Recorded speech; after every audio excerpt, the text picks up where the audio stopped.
দুদকের মামলায় তারেক রহমান ও লুৎফুজ্জামান বাবুসহ ৮ জন আসামির সবাই খালাস পেয়েছেন।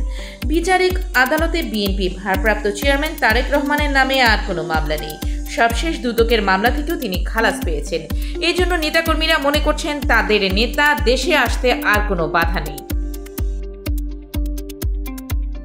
হাসনাত আব্দুল্লাহর এক পোস্টে পুরো বাংলাদেশ কেঁপে উঠল। আবার পায়তারা চলছে আওয়ামী লীগকে ফিরিয়ে আনার। ফেসবুক পোস্টে তিনি বলেন, আমি সহ আরও 2 জনের কাছে ক্যান্টনমেন্ট থেকে এই পরিকল্পনা উপস্থাপন করা হয় 11ই মার্চ দুপুর 2:30টার দিকে। আমাদের প্রস্তাব দেওয়া হয়, আসন সমঝোতার বিনিময়ে আমরা এই প্রস্তাব মেনে নিই।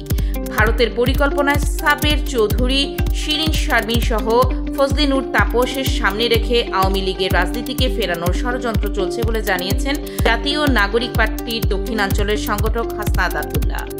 আমাদের আরও বলা হয়, রিফাইন্ড আওয়ামী লীগ যাদের নিয়ে করা হবে তারা এপ্রিল-মে থেকে শেখ পরিবারের অপরাধ স্বীকার করবে, হাসিনাকে অস্বীকার করবে এবং তারা বঙ্গবন্ধু আওয়ামী লীগ করবে এমন প্রতিশ্রুতি নিয়ে জনগণের সামনে হাজির হবে তারা, কিন্তু আমরা তা কখনোই মেনে নেব না। রাজধানীর লেডিস ক্লাবে বিএনপি আয়োজিত পেশাজীবীদের সম্মানে ইফতার মাহফিলে মীর জাফর সমালোচনা করেন নির্বাচনের মাধ্যমে সকল সমস্যার সমাধান করতে হবে। তিনি আরও বলেন, 15 বছর পর ফেসিবাদ মুক্ত একটা মুক্ত পরিবেশে আমরা ইফতার মাহফিল করতে পেরে অত্যন্ত আনন্দিত। হাসনাত আব্দুল্লাহ যে সাহসটা দেখালো, যে প্রলোভন অনাগ্রহ করল, সেটা বাংলাদেশের ইতিহাসে বিরল। হাসনাত আব্দুল্লাহর পাশে ছাত্র জনতাকে দাঁড়াতে হবে, এমনই এক মন্তব্য করলেন হাসনাত আব্দুল্লাহকে নিয়ে জনপ্রিয় সাংবাদিক এবং অনলাইন অ্যাক্টিভিটিস খালেদ মহিউদ্দিন।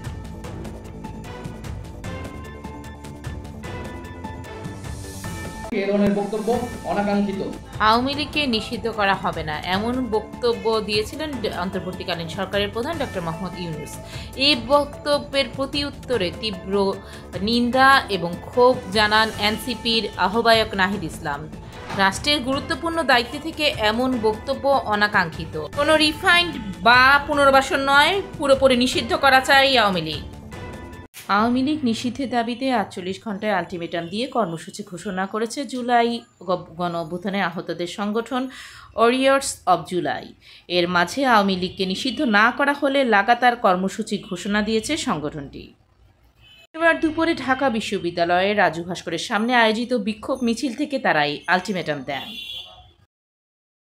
জাতীয় ঐক্য কমিশনের কাছে ভোট দেওয়ার বয়স 16 বছর আর নির্বাচন প্রার্থীর বয়স 23 বছর করার প্রস্তাব দেবে জাতীয় নাগরিক পার্টি এনসিপি। সকালে রাজধানীর রূপায়ণ সেন্টারে জরুরি সংবাদ সম্মেলনে একথা জানান দলটির মুখ্য আহ্বায়ক সরওয়ার তুষার।